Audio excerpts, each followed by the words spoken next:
শহর কলকাতার মেট্রোপথে সংযুক্ত হতে চলেছে আরো একটি অংশ।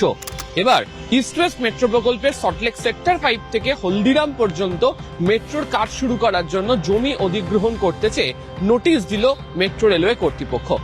এর আগেই সিদ্ধান্ত নেওয়া হয়েছিল যে হাওড়া ময়দান থেকে সেক্টর 5 পর্যন্ত কাজ সম্পন্ন হয়ে যাওয়ার পর কেএমআরসিএল এর তরফ থেকে একদিকে সেক্টর 5 থেকে হলদিরাম, অন্যদিকে হাওড়া ময়দান থেকে সাঁতরাগাছি পর্যন্ত মেট্রো প্রকল্পকে সম্প্রসারিত করা হবে।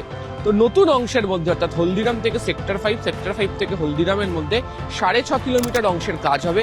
এর মধ্যে 5 কিলোমিটার অংশ হচ্ছে এলিভেটেড অর্থাৎ মাটির ওপরে, আর 1.5 মিটার অংশ হবে হচ্ছে মাটির নিচে।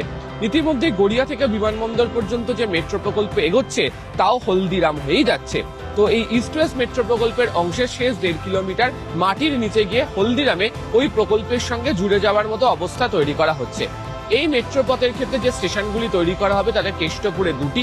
প্রথমটি হবে হচ্ছে কৃষ্ণপুর নামে, পরেরটি হবে হচ্ছে দমদম পার্কের কাছে কেষ্টপুর নামে, অপর একটি হবে হচ্ছে বাগুইয়াটি, অপর একটি হবে হচ্ছে রঘুনাথপুর, এবং তারপরেই হচ্ছে তেঘরিয়া বা হলদিরামের কাছের যে জায়গা, যে স্টেশন, সেটি তৈরি করা হবে। এই প্রকল্পের জন্য খরচ হতে চলেছে প্রায় 3,000 কোটি টাকা, এবং কেন্দ্র সরকারই আপাতত এই প্রকল্পের জন্য অর্থ খরচ করবে বলে জানিয়েছে। জমি অধিগ্রহণের ক্ষেত্রে সেক্ষেত্রে কোনো সমস্যা হবে না বলেই মেট্রো রেলওয়ে কর্তৃপক্ষ, কারণ মাটির ওপর দিয়ে যাবে। আর হলদিরামের অংশে ইতিমধ্যেই মেট্রোর কাজ চলছে, ফলে আন্ডারগ্রাউন্ড বা ভূগর্ভস্থ অংশে কাজ করতে অসুবিধা হওয়ার কথা নয়। লক্ষ্যমাত্রা নেওয়া হচ্ছে আগামী 3 বছরের মধ্যে।